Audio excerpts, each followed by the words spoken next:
지난주 본문에서 우리가 요나단과 다윗의 만남에 대해서 이야기하고 있고, 오늘 본문은 그 이후에 이제 다윗이 이스라엘로 돌아오면서 본격적으로 백성들이 그 블레셋과의 전쟁이 마무리되어지는 가운데 사실 사울왕을 이제 그 사울왕을 중심으로 한 그 군대를 영접하는 내용을 담고 있습니다. 지난주 본문에서도 언급되었지만 다윗은 하나님이 함께 하셨기 때문에 그가 가는 곳마다 그는 하나님의 지혜로 행하였습니다. 지혜롭게 행하였기 때문에 모든 사람들이 다윗을 합당하게 여겼습니다. 그래서 지난주 본문에 보면 이렇게 기록하고 있는데, 우리 18장 5절 말씀 같이 봉독해 봅니다. 시작. 다윗은 사울이 보내는 곳마다 가서 지혜롭게 행하매 사울이 그를 군대의 장으로 삼았더니 온 백성이 합당히 여겼고 사울의 신하들도 합당히 여겼더라. 아멘. 다윗이 모든 사람들에게 합당히 여김을 받은 가장 큰 이유는 그가 지혜롭게 행하였기 때문이에요. 그럼 이 지혜가 누구의 지혜라고요? 다윗 개인의 지혜가 아니라 하나님의 지혜로 행하였다라고 성경은 말씀하고 있습니다. 그러니까 다윗이 지혜롭게 행하였다라는 것은 다윗은 단순히 사람들 앞에서만 지혜롭게 행한 것이 아니라 그는 가장 먼저 하나님 앞에 가장 정직하고 지혜롭게 행하였기 때문에 하나님이 그를 기뻐하시고 사람들에게도 인정받게 하신 겁니다. 다윗은요, 사울이 보낸 것뿐만 아니라 다윗의 이야기를 들은 모든 사람들이 다윗을 합당히 여겼습니다. 그래서 사울 왕이 돌아올 때, 다윗과 함께 돌아올 때 다음과 같이 노래하는데, 오늘 보면 6절 7절 말씀 같이 한번 봉독합니다. 시작.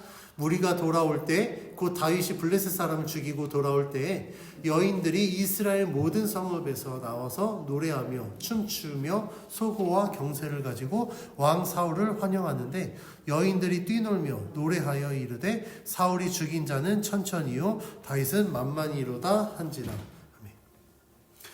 말씀에 보니까 무리가 돌아올 때, 근데 6절 말씀에서는요 한 가지 더 강조합니다. 무리가 돌아올 때, 그냥 블레셋을 이겼을 때, 아니면 골리앗을 물리치고 돌아왔을 때가 아니라 뭐라고 기록하고 있냐면 다윗이 블레셋 사람을 죽이고 돌아올 때라고 이야기하면서 다윗에게 포커스를 맞추고 있어요. 그래서 이 사람들도 다윗에게 포커스를 맞추고 있습니다. 왜냐하면 6절 말씀에 보면 모든 성읍, 여인들이 이스라엘 모든 성읍에서 나와서 노래하고 춤추고 소고와 경쇠를 가지고 누구를 환영한다고 기록하고 있습니까? 6절에 다윗이 아니에요. 사울을 환영한다고 기록하고 있어요. 이 여인들이 원래 이렇게 춤추고 이렇게 나온 목적이 누구를 환영하기 위함이에요? 이스라엘 왕 사울을 환영하기 위함이었습니다. 그런데 성경은요, 사울에게 집중한 게 아니라 다윗에게 집중하고 있어요. 그래서 처음에 이 여인들이 나와서 춤추고 노래하고 막 환영하는 건 사울인 것 같지만 그 본질은 사울이 아니었습니다. 다윗이었어요. 왜냐하면 7절 말씀에 여인들이 부르는 노래의 가사를 보면 사울이 죽인 자는 천천히요 다윗은 만만히로다. 누구를 더 높입니까? 사울이 아니라 다윗을 더 높여요. 원래 누구를 환영하려고 나왔다고요? 사울을 환영하려고 나왔다고요. 그런데 높이는 것은 정작 사울이 아니라 다윗이었습니다. 이 여인들의 노래의 가사에 다윗을 사울보다 더 높이 평가한 이유는 단순히 다윗이 그냥 골리앗을 죽였기 때문이 아니에요. 앞에서 우리가 5절에서 봉독한 내용을 연결해 보면 지금 다윗은 어떠한 사람이냐면 하나님이 함께하는 자입니다. 그럼 사울은요? 하나님의 영이 떠난 자예요. 표면적으로는 사울이 이스라엘 왕이지만 정작 하나님이 함께하는 자는 이스라엘 왕 사울이 아니라 다윗이었습니다. 그래서 우리가 5절 말씀에서 봉독한 것처럼 다윗이 어디를 가든지 지혜롭게 행하였고 모든 사람이 그를 합당히 여겼거든요. 이 여인들도 그걸 알고 있는 거예요. 그래서 여인들도 다윗을 합당히 여겼기 때문에 사울을 환영하러 나간 자리에서 사울보다 다윗이 더 대단하다라고 노래하는 겁니다.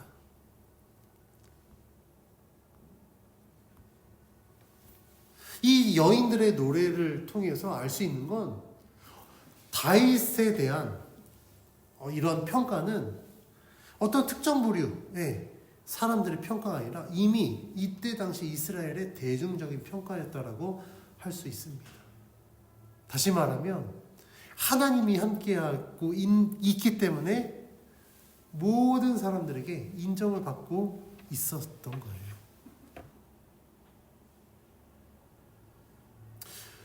그러면 이 여인들은 다윗을 어떻게 이렇게 높였을까? 아마도 유추해 보면 다윗이 전장 가운데 단순히 골리앗을 죽였어, 골리앗을 이겼어가 아니라 그 모든 과정에 대한 이야기들이 전해지지 않았을까요? 구전으로. 그래서 그 내용을 들어보면 대단한 이야기였습니다. 왜냐하면 다윗이 골리앗을 어떻게 이겼습니까? 우리 17장 45절 한번 읽어볼까요? 자, 같이 봉독해 봅니다. 시작. 다윗이 블레셋 사람에게 이르되 너는 칼과 창과 단창으로 내게 나아오거니와 나는 만군의 여호와의 이름 곧 내가 모욕하는 이스라엘 군대의 하나님의 이름으로 내게 나아가노라.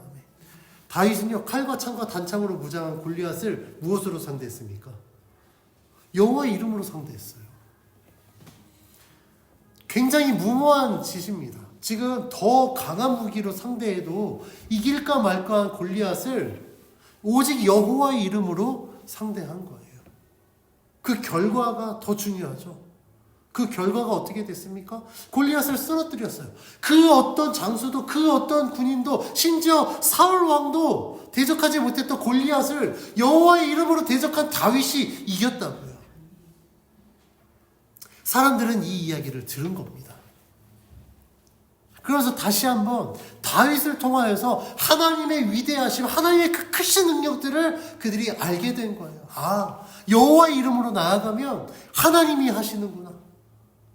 무기로 이길 수 있을 줄 알았는데 무기가 없어도 오직 여호와의 이름으로 나아갔더니 하나님이 그와 함께 하셔서 저 이길 수 없을 것만 같았던 골리앗을 이기게 하셨구나. 그러니까 사람들이 다윗을 통해서 아마 하나님을 더 두려워했을 겁니다. 하나님을 더 신뢰했을 거예요.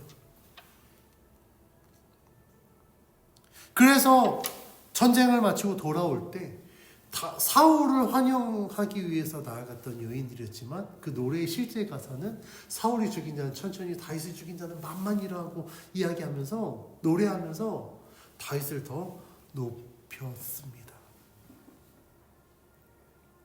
그러면 왜 성경은 사울이 주인공이 아니라 다윗이 주인공이 되게 기록하고 있을까? 이미 전세는 역전됐기 때문에 그래요. 우리가 그 스포츠 경기를 하다 보면 스포츠는 굉장히 흐름이라는 게 있거든요.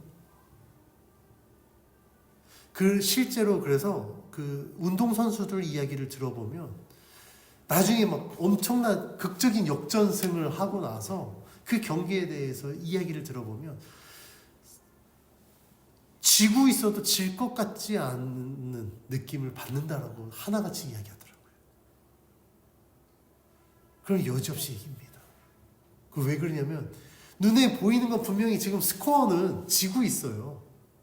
그런데 보이지 않는 그 흐름들이 있거든요. 경기의 흐름. 근데 그 흐름이 한순간 넘어가면 이기고 있는 팀도요. 이건 감당을 할 수가 없습니다. 지금 이 성경에서 흐름은 지금 사울에게서 다윗에게로 이미 넘어간 상황이에요.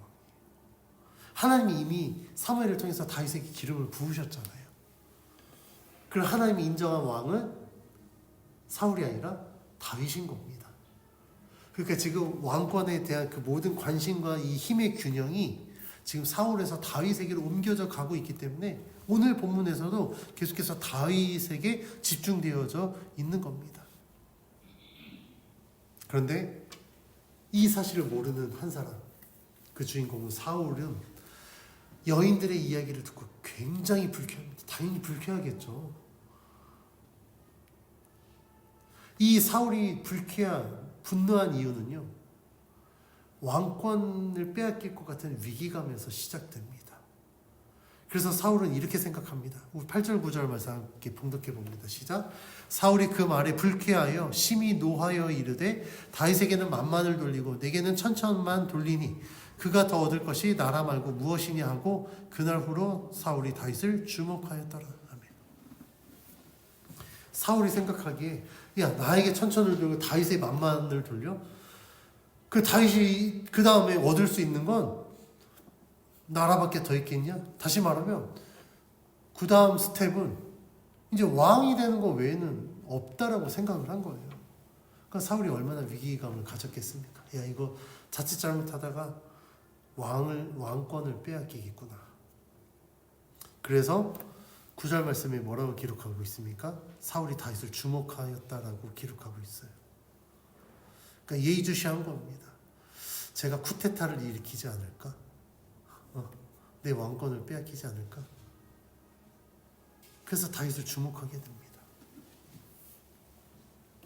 그런데 사울이 이런 마음을 가졌을 때 그에게 엄청난 변화가 생깁니다. 그 변화는요, 하나님이 부리시는 악령이 또다시 그에게 임하는데, 우리 10절 말씀 같이 한번 봉독해 볼게요. 시작. 그 이튿날 하나님께서 부리시는 악령이 사울에게 힘있게 내림에 그가 집 안에서 정신없이 떠들어대므로 다윗이 평일과 같이 손으로 수금을 타는데 그때의 사울의 손에 창이 있는지라. 아멘.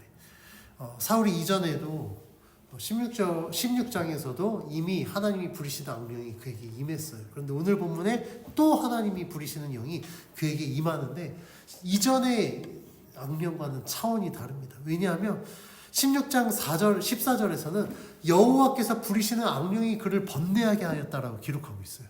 근데 오늘 본문은 하나님께서 부리시는 악령이 사울에게 힘있게 내렸대요. 차이가 있죠. 그전에는 그냥 내렸는데 지금은 힘있게 내렸대요. 그러면 무엇을 의미하냐면 더 강력한 역사가 지금 이루어지고 있다는 거예요. 사탄의 권세가 더 강하게 사울을 붙들고 있다는 겁니다. 실제로 사울에게 악령이 정말 더 힘있게 내렸다는 것은 그의 행동을 통해 알 수 있습니다.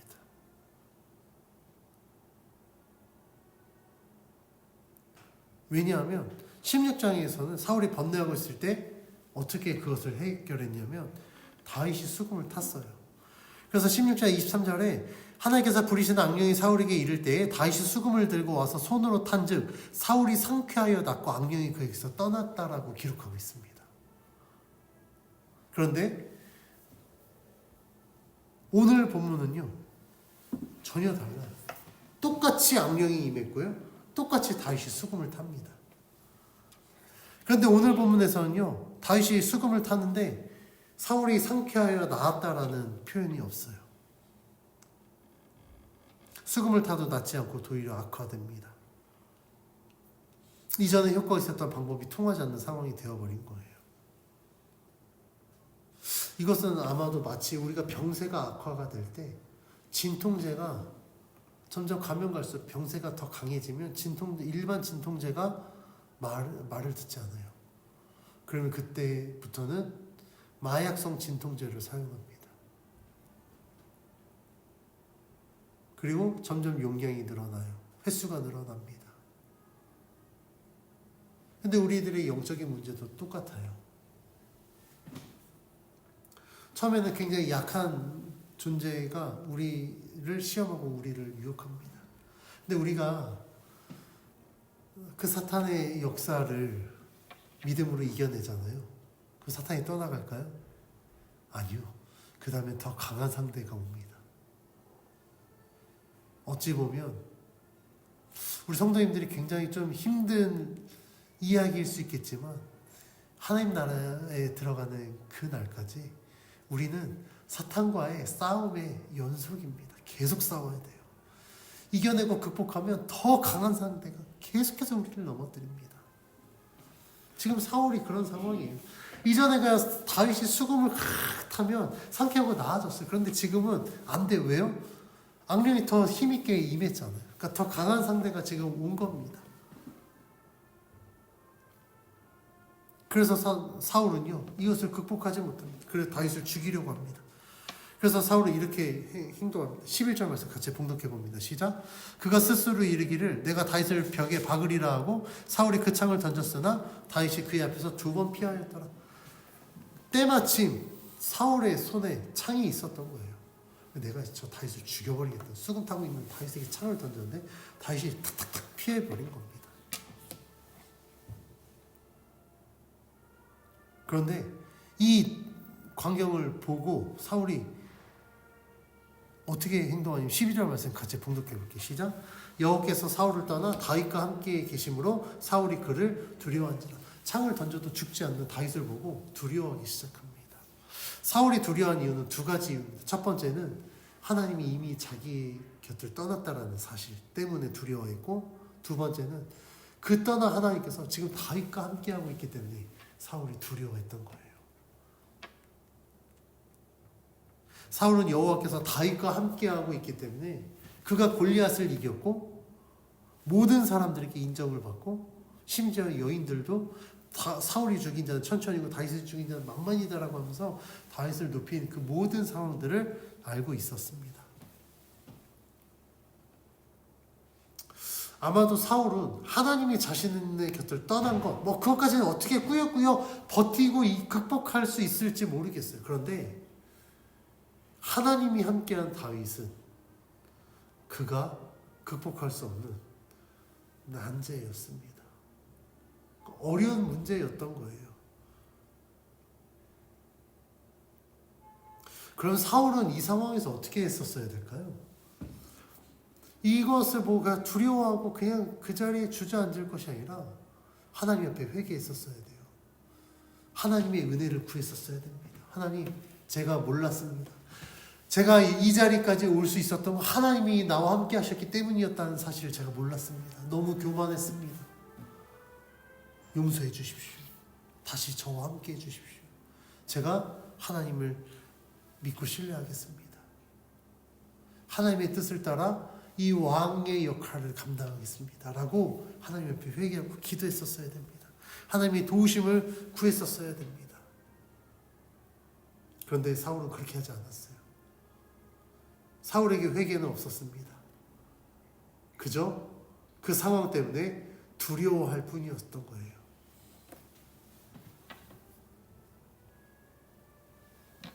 사울이 하나님 앞에 회개할 수 없었던, 회개하지 못했던 가장 큰 이유는 그는 하나님을 떠나서 철저하게 세상 중심, 자기 중심적으로 살아왔기 때문입니다. 그러니까 하나님을 찾을 생각조차도 할 수 없을 정도로 그는 철저하게 세속적인 가치관으로 살아가고 있었던 거예요.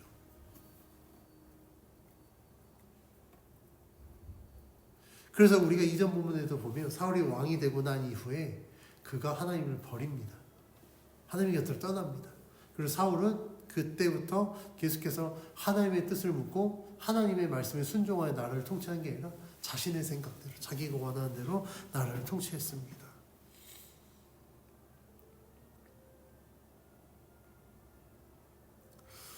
그래서 사울은 두려워하기 시작했고, 이제 사울이 다윗을 지금 주목하고 있는 상황 가운데 사울은요, 이 위기를 극복하기 위해서 또 머리를 씁니다. 자신의 방법으로 이 위기를 극복하려고 해요.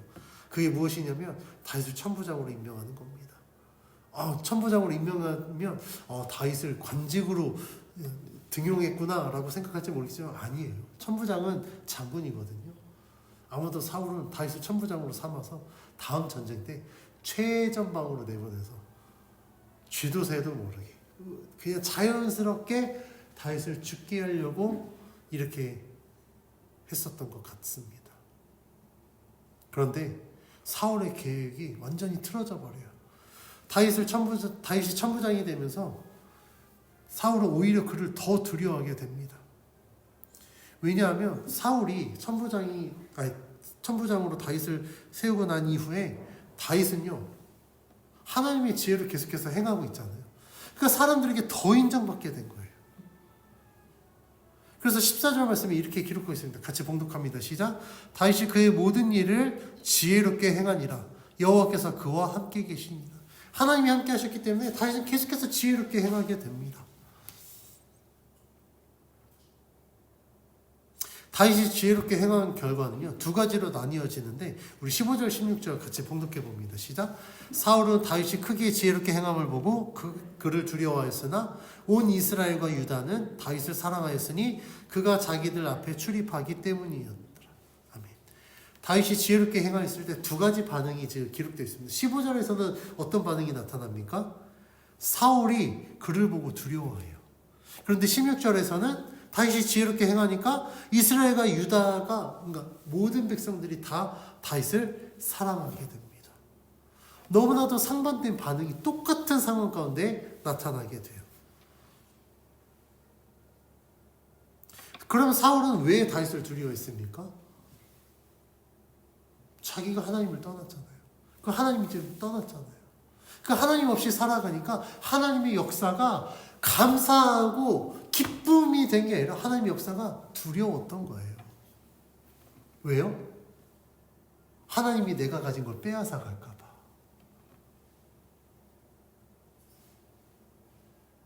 우리가 믿음이 없으면요, 하나님의 역사요, 사울처럼 두려워합니다.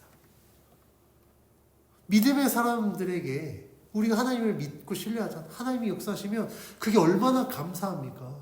얼마나 기쁘냐고요. 야, 하나님이 역시 살아계신다. 하나님이 나와 함께 하신다. 그래서 하나님이 이렇게 역사하신다라고 우리는 기뻐하고 감사합니다. 그런데 믿지 않는 사람들은요, 두려워해요.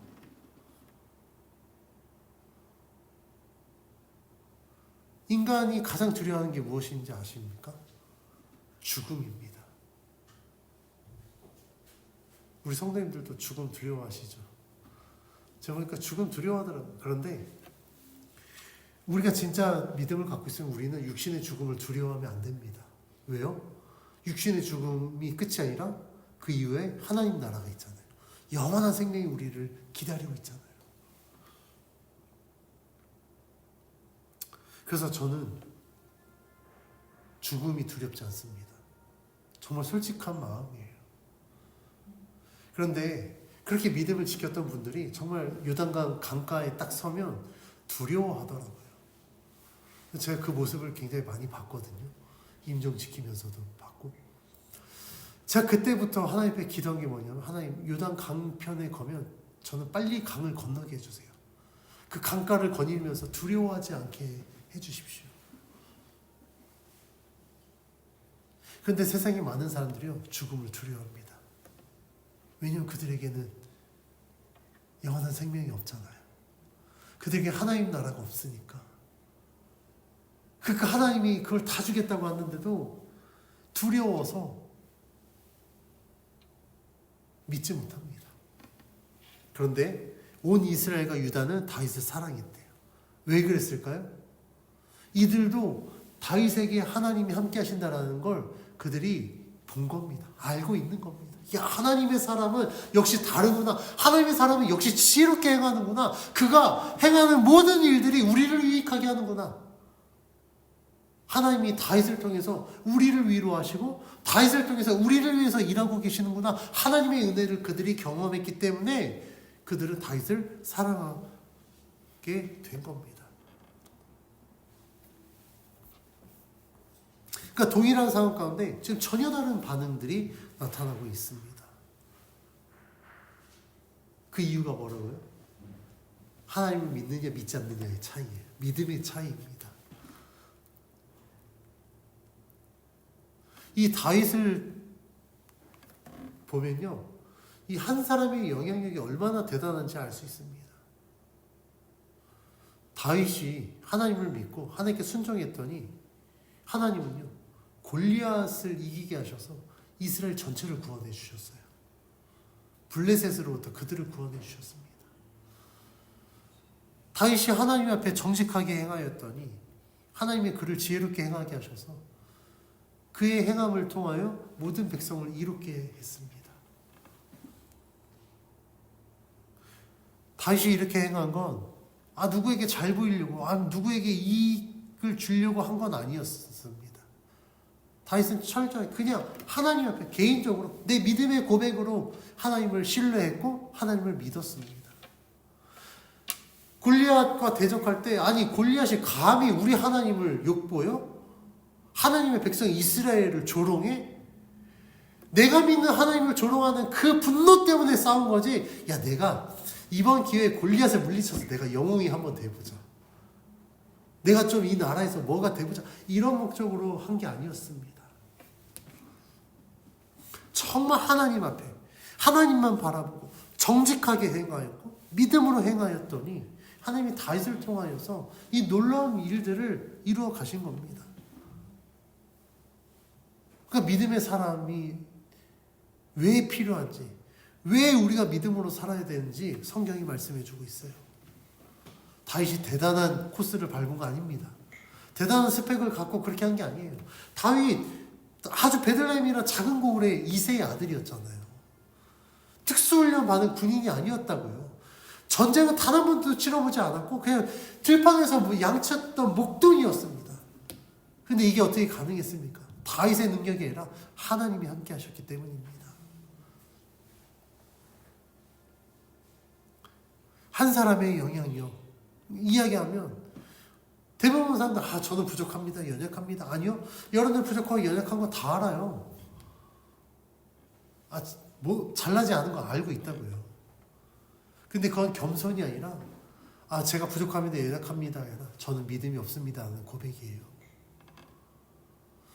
잘나서 이루는 게 아니라 못났지만 능력 없지만 하나님이 나와 함께 하시기 때문에 이루어지는 겁니다. 내가 뭐하러 할 수 있을까? 나는 못하죠. 근데 내가 믿는 하나님이 일하시고 역사하시기 때문에 할 수 있는 겁니다. 그러니까 나의 영향력이 아니라 내가 믿는 하나님의 영향력이 나를 통해서 흘러가기 때문에 믿음의 사람, 그 의인 한 사람이 정말 세상도 구원할 수 있는 겁니다.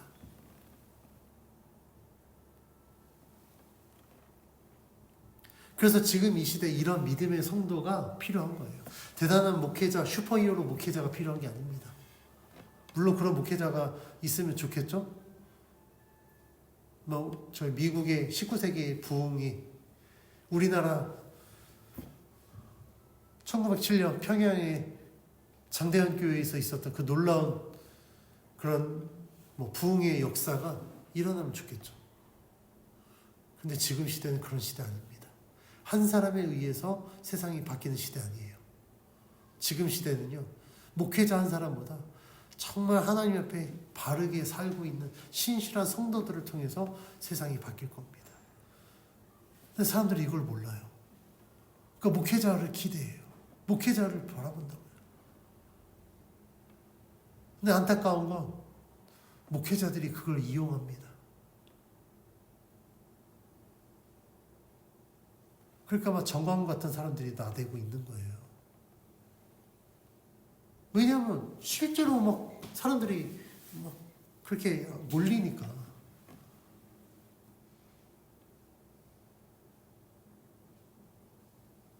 지금 시대는요, 정말 하나님 앞에 정직하게 사는 성도 한 사람 한 사람을 통해서 세상이 바뀝니다.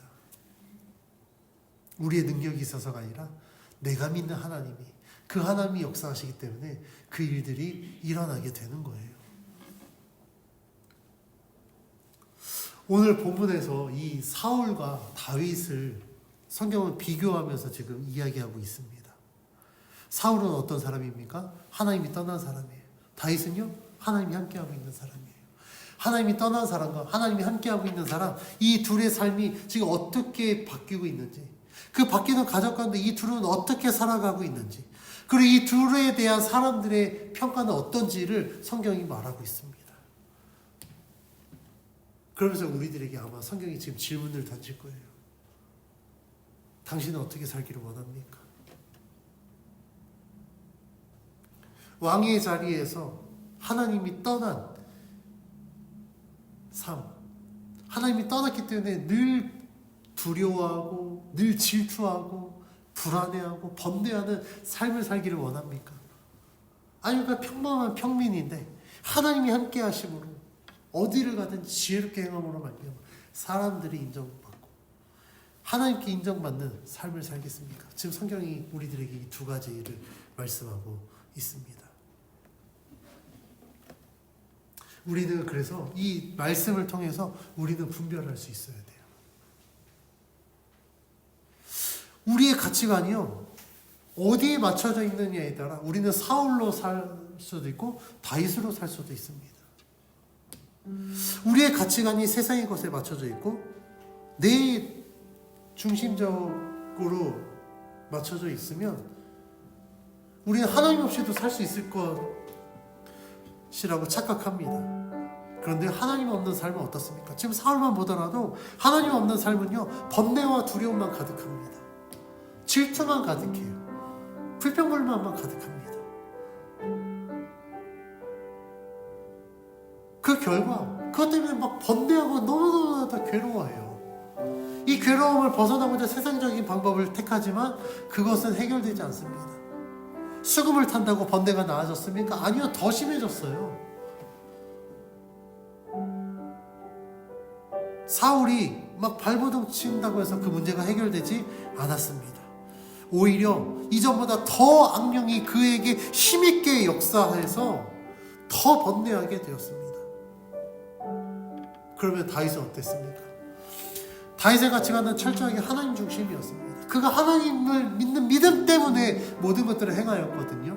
그 결과 하나님은요, 다윗을 통하여서 골리앗을 이겨서 이스라엘을 블레셋으로부터 구원해 주셨습니다.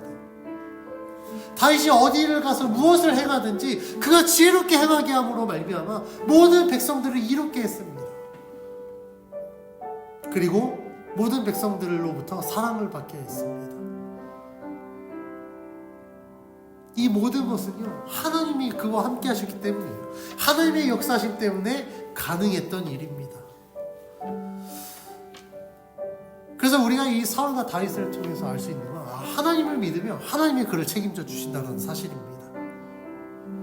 하나님이 그를 지혜롭게 하시고요, 하나님이 그에게 믿음의 담대함을 주시고, 하나님이 때로는 막 다윗에게 요나단을 붙여주신 것처럼 때로는 정말 믿음의 동역자들을 붙여주셔서 그를 통하여서 하나님이 이루고자 하는 그 모든 일들을 이루어 가신다는 사실입니다. 그래서 우리는 하나님을 믿어야 됩니다. 사울과 다윗의 삶의 가장 큰 차이점은 삶의 중심이 하나님께 있느냐 아니면 세상에 있느냐였습니다. 사울은 세상적인 가치관으로 살았기 때문에 그가 하나님을 떠났어요. 그 결과 악령이 그를 지배했습니다. 그런데 다윗은 하나님 중심의 삶을 살았습니다. 그 결과 하나님이 다윗과 함께 했습니다. 그들의 삶은 전혀 달랐어요. 사울은 하나님이 떠났기 때문에 번뇌했고 늘 두려워했습니다. 그런데 다윗은요, 하나님이 함께 했기 때문에 늘 담대했습니다. 늘 지혜롭게 행했습니다. 우리들은 이 모습을 통해서 내가 어떻게 살아가야 되는지를 결정해야 됩니다. 하나님이 함께하는 삶을 살아야 됩니다. 그래야만 하나님이 우리들의 삶 속에 역사하실 수 있습니다. 하나님의 역사하심을 통하여서 우리는 하나님의 살아계심을, 하나님의 은혜를 증거할 수 있습니다.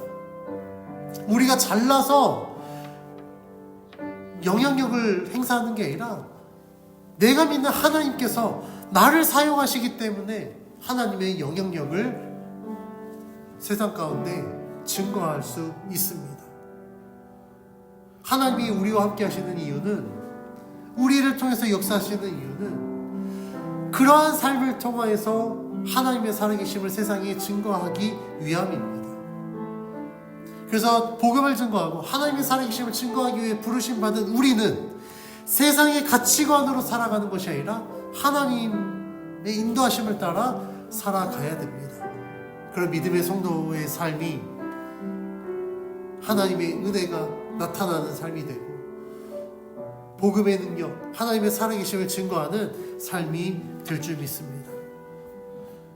우리 성도님들은 어디에 속해 있습니까? 세상에 속해 있습니까? 아니면 하나님께 속해 있습니까? 아니면 양다리 걸치고 있습니까? 고민될 수 있습니다. 그런데 답은 정해져 있어요. 우리들은 반드시 하나님께 속해 있어야 됩니다. 우리가 정말 믿는 이 신앙이 정말 진짜라면 우리는 하나님께 속해서 하나님으로 말미암아 살아가고 하나님의 그 은혜 가운데 살아가야 될 줄 믿습니다. 그러면 이전에는 번뇌하고 이전에 두려워했던 우리들의 삶이 이제는 그리스도의 평강으로 기쁨과 감사가 넘쳐나게 될 줄 믿습니다. 다윗과 함께 하셨던 하나님, 그를 지혜롭게 행하고 사람들에게 인정받게 하셨던 그 하나님께서 오늘도 우리에게 함께 하시고 우리 가운데 역사하셔서 우리의 삶에서도 하나님의 은혜가 넘쳐나게 될 줄 믿습니다.